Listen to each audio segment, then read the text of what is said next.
Во время Великой Отечественной войны тысячи людей увековечили свои имена героическими подвигами, а наше поколение решило увековечить героев Советского Союза в форме граффити. Ведь победа в войне – то самое большое, что видится на расстоянии. В проекте «Истории в граффити» мы рассказываем о героях нашей страны. Граффити – это направление уличного искусства. Оно стало очень популярным с легкой руки, вооруженной промышленным аэрографом художника-активиста Олега Кайбышева и его единомышленника Артура Фазылова. В башкирской столице таких произведений стрит-арта более 20. Мы застали художника этого замечательного граффити за работы. Артур, расскажи, пожалуйста, на каком этапе сейчас вообще проходит работа? Недавно мы работали над фоном, сейчас мы делаем последние линии в фоне, и, я думаю, приступим уже к отрисовке лица. А что вообще значат такие граффити по всему нашему городу, когда увековечивают память героев именно на стенах дома? Я сам живу в Сипайлово с 2006 года, причем совсем недалеко от этой улицы. И мне всегда было интересно, кто такая Ковшова, потому что я ничего о ней не знал совершенно. Наталья Ковшова – герой Советского Союза, снайпер. Во время Великой Отечественной войны Наташа вместе со своей подругой Марией Поливановой совершили подвиг. Израсходовав все патроны, девушки приняли волевое решение. Наташа и Маша бросили гранаты, подорвали себя и врага. Этот поступок увековечил их имена навсегда и помог победить нашей стране в войне. Имя Натальи Ковшовой носит морское судно. Ее именем названы улицы в 6 городах нашей страны. В Челябинске есть памятник. Интересно, как уфимцы относятся к граффити на высотном доме по адресу улицы Ковшовой, 6. Такая красивая, но наших героев сюда всегда надо выставлять всем, чтобы всем показывать, все знали, что, вот видите, молодежь не знает. Наталья Ковшова. А что сделала, не знаю. Наталья Ковшова, она спасла весь мир. Героиня Великой Отечественной войны. Вот, что знаю я. Когда ее немцы окружили, она подорвала себя с немцами. Наталья Венедиктовна Ковшова родилась 26 ноября 1920 года в городе Уфа. Но впоследствии она вместе со своей семьей переехала в Москву. Там в 1940 году Наталья окончила Московскую среднюю школу в Уланском переулке. Стены этой школы в Уланском переулке в городе Москве помнят героя Советского Союза Наталью Венедиктовну Ковшову еще юной девочкой, ученицей. В 1940 году Наташа успешно сдала свои экзамены и готовилась к поступлению в Московский институт. Но началась война. Когда началась Великая Отечественная война, она стала активным бойцом команды противовоздушной обороны, часто дежурила на крышах домов. Но целый месяц с начала войны ее не отправляли добровольцем на фронт. Наконец, 26 июля она была направлена в школу снайперов.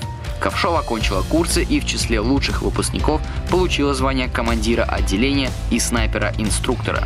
Она писала матери: «Научилась стрелять из ручного и станкового пулеметов, бросала боевые гранаты. Словом, стала полноценным красноармейцем». 26 ноября мы празднуем День чести школы. И тем самым почитаем ее, вспоминаем о ней, всегда проводим в первых классах уроки, посвященные ней, посвященные всем погибшим людям в Великой Отечественной войне. У нас проходит акция памяти, мы возлагаем цветы к ее памятнику, и у нас проходит концерт. В нашей школе было очень много учеников, которые добровольцами ушли на фронт, и это действительно очень важная глава в нашей школе, потому что у нас был открыт госпиталь во время войны, и мы действительно считаем, что это очень важно, не забывать наших героев. Конечно, это очень важно, помнить о них. Пока мы помним их, они живы. О роли советских снайперов в годы войны красноречивее всего говорят письма солдат противника. Вот лишь несколько строчек из разных посланий. «Русский снайпер – это что-то ужасное, от него не скроешься нигде. В траншеях нельзя поднять голову, малейшая неосторожность и сразу получишь пулю между глаз. Снайперы часами лежат на одном месте и берут на мушку всякого, кто покажется. Только в темноте можно чувствовать себя в безопасности. В наших окопах висят транспаранты. Осторожно, стреляет русский снайпер». На личном счету снайпера Ковшовой 167 уничтоженных фашистских солдат и офицеров. После перестройки здания в 2002 году здесь в школе был открыт музей. Основная часть его экспозиции посвящена Великой Отечественной войне и ученикам школы, погибшим на фронтах войны. Кроме того, здесь сохранились и личные вещи девушки-снайпера Наташи Ковшовой. Наталья Ковшова очень дорожила своим боевым оружием. В письмах маме она писала: «У меня винтовка не снайперская, но очень хорошая, выпуска 1941 года. Очень ее люблю и чищу до седьмого пота.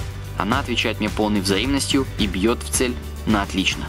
В нашем музее представлено достаточно много экспонатов, посвященных Наташе Ковшовой и ее семье. Вот один из них. Здесь представлены ее тетради, рисунки, учебники, дневник, фотографии Наташи с ее родственниками. Тут даже есть фотография дома, где родилась Наташа, да? Да, Наташа родилась в городе Уфе, быть точнее на улице Пушкина в доме 117. Тот самый дом в Уфе, где жила Наталья Ковшова, по улице Пушкина снесли в 2005 году. Сейчас на его месте новостройка.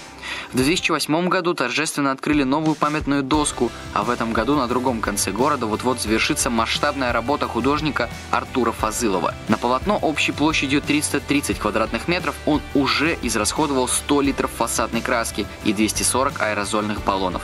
Такая вот благодарность герою Советского Союза, которая совершила подвиг во имя спасения жизни других людей. По злому року судьбы, после того, как был издан приказ наградить ее орденом Красной Звезды вместе с боевой подругой Марией Поливановой, на следующий день они приняли свой смертельный бой. На один из ответственных участков, где противник особенно мешал продвижению Красной Армии, лучшая снайперская пара Ковшова и Поливанова уничтожили 40 фрицев и пали сами. Победа в Великой Отечественной войне – величайшее событие 20-го столетия. Никогда не будет забыт подвиг тех, кто отстоял в боях нашу Родину. Победа в войне – это самое большое, что видится в расстоянии.